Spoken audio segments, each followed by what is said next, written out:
All right, so NIO's December sales numbers are out, and wow, they tell a story that's not just surprising, it's a genuine plot twist. We're not just looking at the big total sales number here. What's really wild is seeing the massive shift in what people are actually buying.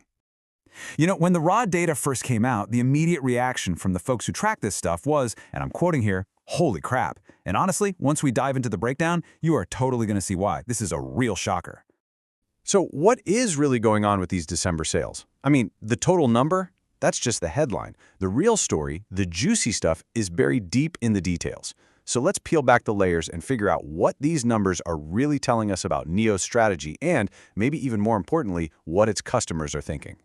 Okay, to really get a grip on what happened in December, you have to zoom in on just one specific car. This one model, it didn't just sell well. No, its performance was so off-the-charts dominant that it basically rewrote the entire story for NIO this month. And here it is, that number, the NIO ES8. Are you ready for this?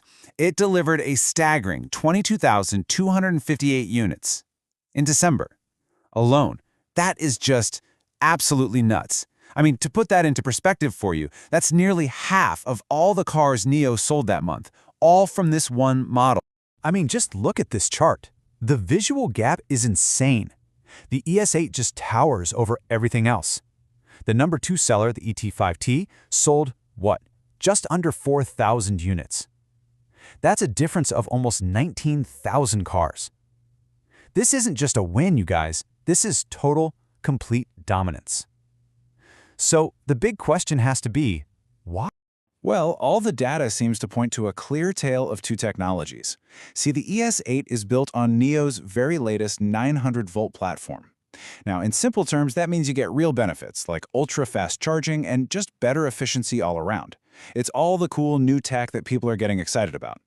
And the other models, well, a lot of them are still on the older 400-volt platform. It seems like the market is speaking loud and clear. They want the new stuff. So if the ES8 is the hero of this story, you know there has to be a flip side, right? What's happening to all those models built on the older tech? Well, let me tell you, the numbers for some of NIO's old champions, they're just as shocking, but for the complete opposite reason.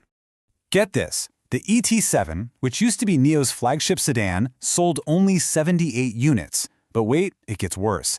The EC7, that coupe SUV, sold just 9 cars in the entire month.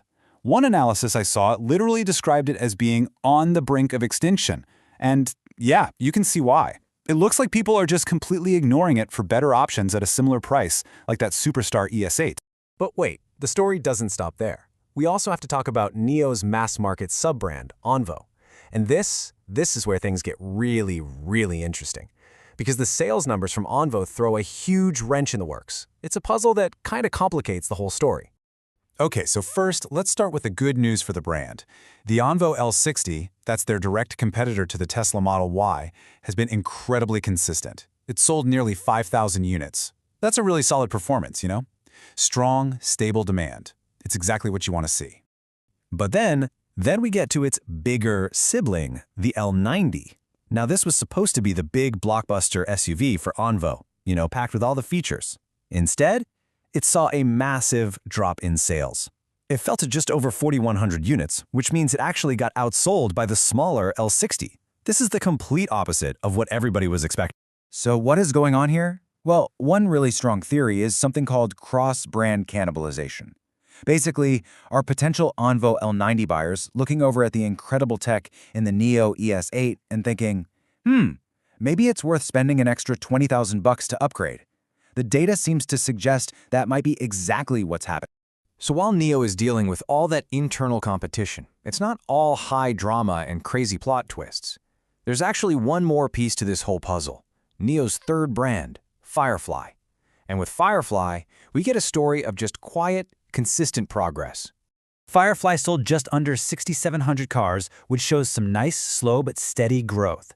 This is for sure the brand to keep an eye on. It's aimed at the European market, and it's set for a global launch pretty soon, which could really kick this growth into high gear. Okay, so what's the big takeaway from all this? When you put it all together, it's incredibly clear, isn't it? Technology is the key driver here. People are absolutely flocking to NIO's cutting-edge 900-volt platform in the ES8, and they are straight up abandoning the older 400-volt models like the ET7 and EC7. The sales numbers just prove it beyond a shadow of a doubt. And all of this leads us to the final big question. The market has sent NIO a signal that is impossible to ignore. They've told them exactly what they want. So the challenge for NIO now is all about speed and execution. This new technology is a massive hit, there's no question about that. But can NIO upgrade its entire lineup to this new platform fast enough before the older models just fade away completely? That is the billion-dollar question that's really going to define their future.